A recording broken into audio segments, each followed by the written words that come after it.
മൂന്നാറിൽ നിന്ന് room vacate ചെയ്തിട്ട് ഞങ്ങൾ രാവിലെ തന്നെ വാഗമണ്ണിലേക്ക് പോകാനായിട്ട് ഇറങ്ങി. ഏകദേശം ഒരു 9 മണിക്കുള്ളിൽ ഞങ്ങൾ അവിടെ നിന്ന് ഇറങ്ങി. ഫസ്റ്റ് ഞങ്ങൾ പോയത് ചെറുതോണി ഡാം അല്ലെങ്കിൽ ഇടുക്കി ഡാമാണ്. മാത്രം അവിടത്തേക്ക് കടത്തി വിടാത്തത് കൊണ്ട് തന്നെ ഞങ്ങൾ അതിൻ്റെ സൈഡിൽ നിന്നൊക്കെ കണ്ടിട്ടാണ് ഫോട്ടോസും വീഡിയോസും ഒക്കെ എടുത്തത്. അവർ പറഞ്ഞു ഇപ്പോൾ അങ്ങോട്ടേക്ക് പോകുന്നില്ല, ചെറിയ പണിയൊക്കെ ഡാമിൻ്റെ ചെറിയ പണിയൊക്കെ ചെയ്യുന്നുണ്ട്, അതുകൊണ്ട് ഇപ്പോൾ കടത്തി വിടൂല എന്ന് പറഞ്ഞു. അതുകൊണ്ട് ഞങ്ങൾക്ക് അങ്ങോട്ട് പോകാൻ പറ്റിയിട്ടില്ല. എന്നാലും പുറത്തുനിന്ന് നമ്മളിങ്ങനെ അതായത് സൈഡിൽ നിന്നിട്ട് ഞങ്ങൾ അതിൻ്റെ ഏകദേശം കണ്ടു ഡാം. പിന്നെ അത് കഴിഞ്ഞ് എന്നാലും അങ്ങോട്ട് പോയിട്ട് കാണാത്തതിനൊരു സങ്കടം ഉണ്ടായിരുന്നു. കുറേ ഉണ്ടല്ലോ, ആർച്ച് ഡാമൊക്കെ കാണുന്നുണ്ടെങ്കിൽ കുറേ കാണാനുണ്ട്. അത് കഴിഞ്ഞ് ഞങ്ങൾ നേരെ അവിടെ തന്നെയുള്ളൊരു കിഡ്സ് പാർക്ക് പോലെ നല്ല ഗാർഡൻ അങ്ങനെയൊക്കെ ആയിട്ടുള്ളൊരു സ്ഥലത്തേക്കാണ് പോയത്. അവിടുന്ന് നല്ല വ്യൂ ആണ്. അതായത് നമ്മുടെ ഈ ഇടുക്കി ഡാമിൻ്റെയും ചെറുതോണി ഡാമിൻ്റെയും ഒക്കെ വ്യൂ നല്ല രീതിക്ക് കാണാൻ പറ്റുന്നുണ്ട്. അപ്പം അതുകൊണ്ടാണ് അവിടെ പോയത്. അവിടുന്ന് അതിൻ്റെ മുകളിൽ കയറിയിട്ട് നോക്കുമ്പോൾ നല്ല വൃത്തിക്ക് കാണാൻ പറ്റി. അപ്പോൾ പിന്നെ പോകാത്തതിൻ്റെ ഒരു സങ്കടമൊക്കെ അങ്ങനെ തീർന്നു. പിന്നെ ഞങ്ങൾ കുറച്ച് സമയം ഇവിടെയൊക്കെ ഇങ്ങനെ നടന്നു, പിന്നെ പിള്ളേരെല്ലാം കൊണ്ട്. അത് കഴിഞ്ഞ് അവിടെ പിന്നെ റൈഡൊക്കെ ഉണ്ടായിരുന്നു. അതായത് കുറച്ച് അഡ്വഞ്ചറസ് ആയിട്ടുള്ള റൈഡിങ് സൈക്ലിംഗ് ഒക്കെ ഉണ്ടായിരുന്നു. അത്ര ഞങ്ങൾ അവിടെ നിന്നും പോയില്ല, കാരണം വാഗമണ്ണായിരുന്നു എൻ്റെ ലക്ഷ്യം. അവിടെ പോയിട്ട് പിന്നെ സിപ്പ് ലൈനിൽ കയറണമെന്നും അങ്ങനെ വേറെ എന്തൊക്കെയെങ്കിലും ചെയ്യണമെന്നൊക്കെ ഉണ്ടായിരുന്നു. അടുത്ത കാര്യം നമുക്ക് പിന്നെ സംസാരിക്കാം. എന്തായാലും ഇപ്പോൾ നമുക്ക് ഇവിടുത്തെ കാര്യം പറയാം. അപ്പോൾ ഇവിടുന്ന് ആ ഡാമിലെ വെള്ളം ഇങ്ങനെ കാണാൻ നല്ല രസമാണ്. പിന്നെ അവിടെ കുറേ പാറക്കെട്ടുകളും ഒക്കെ ഉണ്ട്. അത് കഴിഞ്ഞ് ഞങ്ങൾ താഴെ കുഞ്ഞുങ്ങൾക്ക് കളിക്കാനുള്ള കിഡ്സ് പാർക്കൊക്കെ ഉണ്ട്. കുഞ്ഞുസ് അപ്പം എന്തായാലും കയറി. അവന് എൻട്രി ഫീസ് എത്ര 100 രൂപയോ മറ്റായിരുന്നു. അവിടെ കയറിയിട്ട് അവർക്ക് കുറച്ച് സമയം അവിടെ എൻജോയ് ചെയ്തു. പിന്നെ അത് കഴിഞ്ഞ് ഞങ്ങൾ വീണ്ടും അവിടെ നിന്ന് വിട്ടു. ഏകദേശം ഒരു 12:30 1 മണിയാകുമ്പോൾ ഞങ്ങൾ ഫുഡ് കഴിക്കാൻ കയറി. നല്ല വിശപ്പായിരുന്നു, രാവിലെ കഴിച്ചിറങ്ങിയതുകൊണ്ട്. അപ്പോൾ ഒരു കള്ളിഷാപ്പിലാണ് കയറിയത്. അവിടെ നിന്ന് കപ്പയും ചോറൊക്കെ കഴിച്ചു. കള്ളിഷാപ്പിൽ കയറണം എന്നുള്ള അതിയായ മോഹമായിട്ട് കയറിയതെങ്കിലും ബില്ല് കേട്ടപ്പോൾ ബോധം കെട്ട് വീണില്ല എന്നേ ഉള്ളൂ. ഏകദേശം ഒരു 1000 രൂപയോളം പൊടിയായിട്ടുണ്ടായിരുന്നു. പക്ഷേ കള്ളിഷാപ്പിൽ കയറണം എന്നുള്ളൊരാഗ്രഹം ഉണ്ടായിരുന്നു, അതെന്തായാലും നടന്നു. അത് കഴിഞ്ഞ് ഞങ്ങൾ വീണ്ടും തേയിലപ്പാടങ്ങൾക്കിടയിലൂടെ ഇങ്ങനെ വീണ്ടും യാത്ര ചെയ്തുകൊണ്ടിരുന്നു. ശരിക്കും ഇത് കാണുമ്പോൾ മൂന്നാർ പോലെ തന്നെ ഉണ്ട്.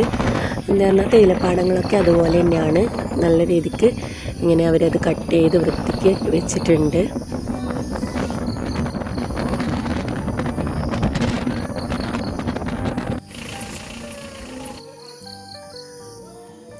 അത് കഴിഞ്ഞ് ഞങ്ങൾ നേരെ വാഗമണ്ണിലേക്ക് എത്തി. ഒരു 3:30 ആകുമ്പം ഗ്ലാസ് ബ്രിഡ്ജൊക്കെ ഓപ്പൺ ആവുന്ന 4 മണിക്കാണെന്ന് പറഞ്ഞു. ഞങ്ങൾ നേരെ ഫ്ലവർ ഗാർഡനിലേക്കാണ് പോയത്. അവിടെ 250 രൂപ എങ്ങാണ്ടായിരുന്നു എൻട്രി ഫീസ് വന്നത്, വണ്ടിയൊക്കെ പാർക്ക് ചെയ്യാൻ. പിന്നെ അതിനകത്തേക്ക് കയറാൻ വേറെ ഫീസ് ഉണ്ടായിരുന്നു. മാത്രം മഴയൊക്കെ പിടിച്ച് ഇടി മിന്നലൊക്കെ കാരണം ഞങ്ങൾ പെട്ടെന്ന് കണ്ടുവരേണ്ട അവസ്ഥയായിരുന്നു. അതായത് കുറച്ച് സമയം അവിടെ എൻജോയ് ചെയ്യാൻ എന്നുള്ളത് പറ്റിയില്ല. കാരണം എന്ന് വെച്ചാൽ നല്ല ഇടിയും ഉണ്ടായിരുന്നു, നല്ല മഴയും ഉണ്ടായിരുന്നു. മഴ പെയ്തിട്ടില്ല, മഴ ഇങ്ങനെ പിടിച്ച് നിൽക്കുകയായിരുന്നു. എന്തായാലും ഇപ്പം പെയ്യും എന്നുള്ളൊരവസ്ഥയായിരുന്നു. അതുകൊണ്ട് തന്നെ ചടചടയെന്ന് ഞങ്ങൾ വേഗം പോയി ഗാർഡനിലൊക്കെ ഒന്ന് കറങ്ങി. മാത്രം നല്ല രസമായിരുന്നു, പൂക്കളൊക്കെ ഇങ്ങനെ വിരിഞ്ഞ് നിൽക്കുന്ന കാണാൻ. പണിക്കാരൊക്കെ ഉണ്ടായിരുന്നു. പിന്നെ എത്രയോ വെറൈറ്റി ടൈപ്പ് പൂക്കളും, അത് കാണാൻ തന്നെ ഒരു ഭംഗിയാണ്. പൊതുവേ നമുക്ക് ഏതെങ്കിലും ഒരു പൂ കാണുമ്പോൾ തന്നെ നല്ലൊരു ഭംഗിയില്ല. അപ്പോൾ ഇത്രയും അധികം പൂക്കൾ അതിങ്ങനെ വിടർന്ന് നിൽക്കുന്നതും മൊട്ടിട്ട് നിൽക്കുന്നതൊക്കെ കാണുമ്പോൾ നിങ്ങൊന്ന് വിചാരിച്ചു നോക്കിയേ, അടിപൊളിയായിരിക്കുമല്ലേ. അപ്പോൾ അങ്ങനെ തന്നെയായിരുന്നു, നല്ല രസമുണ്ടായിരുന്നു. പിന്നെ ഞങ്ങളവിടെ ഒരു 1/4 മണിക്കൂർ അത്ര തന്നെയായിരുന്നു നിന്നത്. അവിടെ ഇപ്പോൾ 2025 എന്നൊക്കെ എഴുതിയ ഒരു ഇതൊക്കെ ഉണ്ടായിരുന്നു. അവിടെ നിന്ന് ഫോട്ടോ ഒക്കെ എടുത്തിട്ടുണ്ടായിരുന്നു. പിന്നെ വി ലവ് വാഗമൺ എല്ലായിടത്തും ഞങ്ങൾ പോയി അവിടെ നിന്നും ഫോട്ടോ ഒക്കെ എടുത്തു. പിന്നെ അപ്പോൾ ഇതൊക്കെ കാണാൻ അടിപൊളിയായിരുന്നു. മഴയൊക്കെ പിടിച്ചിട്ട് നിൽക്കുന്നത് കാണുമ്പോൾ അടിപൊളിയായിട്ടുണ്ടായിരുന്നു. അത് കഴിഞ്ഞ് ഞങ്ങൾ നേരെ അവിടെ നിന്ന് കുറച്ച് ഫോട്ടോസൊക്കെ മഴയൊക്കെ വരുന്നത് കാരണം ഞങ്ങൾ ഓടിയതായിരുന്നു അവിടുന്ന്. എന്താ പറഞ്ഞാൽ പിള്ളേരെല്ലാം ഉള്ളതുകൊണ്ട് ജലദോഷമൊന്നും പിടിക്കണ്ടെന്ന് വിചാരിച്ചു. അല്ലെങ്കിൽ കാലാവസ്ഥ ഒരു തണുപ്പുള്ളതായിരുന്നതുകൊണ്ട് മഴയും കൂടി ആയാൽ പിന്നെ പറയണ്ടല്ലോ. അപ്പോൾ പിന്നെ ട്രിപ്പിൻ്റെ ഒരു ഇത് പോകണ്ടെന്ന് വിചാരിച്ച് വേഗം അവിടെയൊക്കെ ഒന്ന് കറങ്ങി. ഒന്ന് കണ്ട് പിന്നെ ഗ്ലാസ് ബ്രിഡ്ജിലേക്ക് പോകാനായിരുന്നു പ്ലാൻ. മാത്രം നടന്നില്ല. കാരണം എന്ന് വെച്ചാൽ ഇടിയൊക്കെ ആയത് കാരണം അവിടെ പിന്നെ ഇന്ന് ഓപ്പൺ അല്ല, നാളെ ഉണ്ടാവും പറഞ്ഞു. അപ്പോൾ പിന്നെ അതിൻ്റെ ഒരു വിഷമമൊക്കെ ഉണ്ടായിരുന്നു, പോകാൻ പറ്റില്ലല്ലോ എന്നുള്ളൊരു സങ്കടത്തിൽ ഇങ്ങനെയെന്നു. അതിങ്ങനെ വണ്ടിയിൽ നിന്ന് പറഞ്ഞുകൊണ്ടായിരുന്നു, അയ്യോ അങ്ങോട്ട് ഇത്രയും പോയിട്ട് അവിടെ പോകാൻ പറ്റിയില്ലല്ലോ എന്നുള്ളൊരു വിഷമം ഉണ്ടായിരുന്നു. പിന്നെ ദൂരെ നിന്നെങ്കിലും ഒരു ഫോട്ടോ ഒരു വീഡിയോ അങ്ങ് എടുക്കണ്ടേന്ന് വിചാരിച്ച് ഗ്ലാസ് ബ്രിഡ്ജിൻ്റെ വീഡിയോ എടുത്തതായിരുന്നു. അത് കഴിഞ്ഞ് ഞങ്ങൾ നേരെ പോയത് പൈൻവാലിയിലേക്കായിരുന്നു. പൈൻവാലിയിൽ എത്തിയപ്പോൾ ഏകദേശം 6 മണി ആയിട്ടുണ്ടായിരുന്നു. ഞങ്ങൾ ടിക്കറ്റൊക്കെ എടുത്ത് അവിടെ നിരക്കൊക്കെ എഴുതി വെച്ചിട്ടുണ്ട്. അകത്തേക്ക് കയറി. പിന്നെ നല്ല മഴയായിരുന്നു, ഫുള്ള് ചളിയൊക്കെ ആയിട്ട് നടക്കുമ്പോൾ ഭയങ്കര ബുദ്ധിമുട്ടുണ്ടായിരുന്നു. മാത്രം അകത്ത് കാണുമ്പോൾ നല്ല ഉണ്ടായിരുന്നു കാണാൻ വേണ്ടിയിട്ട്. നമ്മളിങ്ങനെ സിനിമയിലൊക്കെ കാണലില്ലേ, അപ്പോൾ ആ ഒരു ഫീലൊക്കെ വന്നു. പിന്നെ കുറച്ച് സമയമൊക്കെ അവിടെയൊക്കെ നടന്നു ഫോട്ടോ ഒക്കെ എടുക്കുന്നവരെല്ലാം ആൾക്കാരുണ്ടായിരുന്നു. ഞങ്ങൾ റേറ്റൊക്കെ ചോദിച്ചു, പിന്നെ ഞങ്ങൾ എടുത്തില്ല. ഞങ്ങൾ അവിടെയൊക്കെ ഒന്ന് ചുറ്റിക്കണ്ട് ഫോണിൽ ഫോട്ടോ ഒക്കെ എടുത്തു. കുറച്ച് സമയം അവിടെ സ്പെൻഡ് ചെയ്തു. ഏകദേശം ഒരു 6:45 ആ സമയമാകുമ്പോൾ ഞങ്ങൾ അവിടുന്ന് നേരെ റൂമിലേക്ക് വിട്ടു. രാവിലെ തന്നെ വാഗമണ്ണിന്ന് റൂമും വെക്കറ്റ് ചെയ്ത് ഞങ്ങൾ വീണ്ടും ഫ്ലവർ ഗാർഡനിലേക്ക് പോയി. കാരണം എന്താണെന്ന് പറഞ്ഞാൽ തലേദിവസം ഗ്ലാസ് ബ്രിഡ്ജ് കാണാൻ പറ്റിയില്ല. അപ്പോൾ അതിന്ന് കാണണമെന്ന് വിചാരിച്ചിട്ടാണ് അങ്ങോട്ട് പോയത്. പിന്നെ എന്തെങ്കിലും ഒരു അഡ്വഞ്ചറസ് ആയിട്ടുള്ള റൈഡിൽ കയറണമെന്ന് ഭയങ്കര ആഗ്രഹം ഉണ്ടായിരുന്നു. അപ്പോൾ അതും ഇന്നലെ മിസ്സായി. അങ്ങനെയാണ് ഇന്നും അവിടത്തേക്ക് തന്നെ വന്നത്. വരുന്ന വഴിക്ക് ഒന്നിറങ്ങി ഞങ്ങൾ അവിടുത്തെ ഒരു സ്ഥലം ഉണ്ടായിരുന്നു. നല്ല ഭംഗിയായിരുന്നു കാണാൻ. അതായത് അതിൻ്റെ താഴ്ചയൊക്കെ കാണാൻ അത്രയും താഴ്ചയാണ് അതിന്. അപ്പോൾ അവിടെ നിന്ന് കുറച്ച് ഫോട്ടോസൊക്കെ എടുത്തിട്ട് ഞങ്ങൾ വീണ്ടും യാത്ര തിരിച്ചു. പിന്നെ ഞങ്ങൾ നേരെ വിട്ടത് ഗ്ലാസ് ബ്രിഡ്ജിലേക്കായിരുന്നു. ടിക്കറ്റൊക്കെ എടുത്ത് ക്യൂ നിൽക്കാൻ വേണ്ടിയിട്ട് അങ്ങോട്ടേക്ക് പോയി. കുറച്ച് ആൾക്കാരുണ്ടായിരുന്നു. രാവിലെ തന്നെ ആയതുകൊണ്ട് തിരക്ക് കുറവായിരുന്നു. എന്നാലും കുറച്ച് സമയം ക്യൂ നിൽക്കേണ്ടി വന്നു.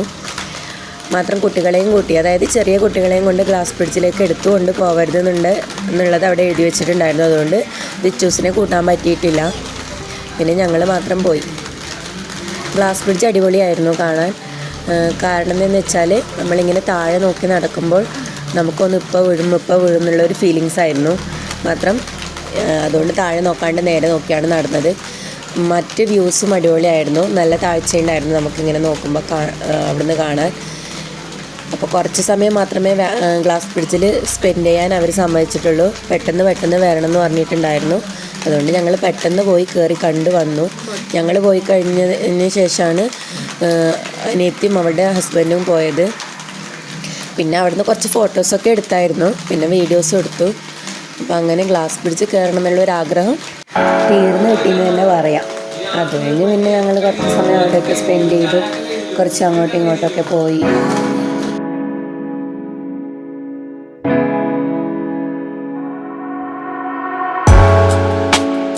പിന്നെ ഞങ്ങൾ നേരെ പോയത് ഏതെങ്കിലും ഒരു റൈഡിൽ കയറാനായിരുന്നു.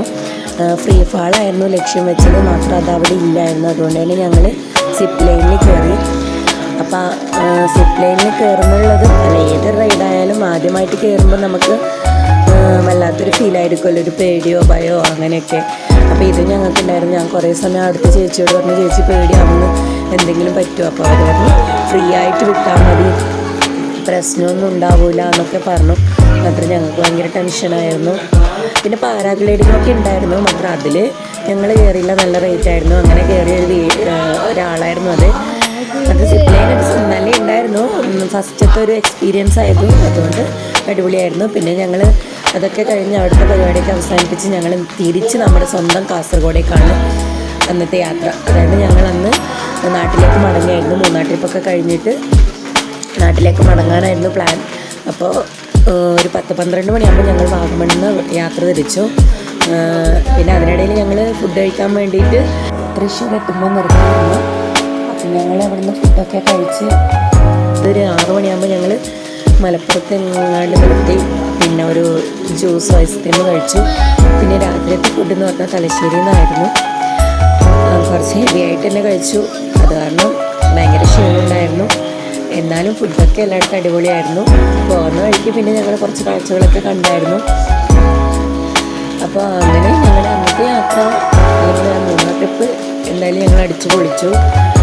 അപ്പോൾ രാത്രി വരുന്ന സമയത്ത് ഭയങ്കര ക്ഷീണമായിരുന്നു. അതുകൊണ്ട് എല്ലാവരും കിടന്നുറങ്ങി. പിന്നെ വീഡിയോ എടുക്കാനൊന്നും നിന്നിട്ടില്ല, നല്ല ക്ഷീണമായിരുന്നു.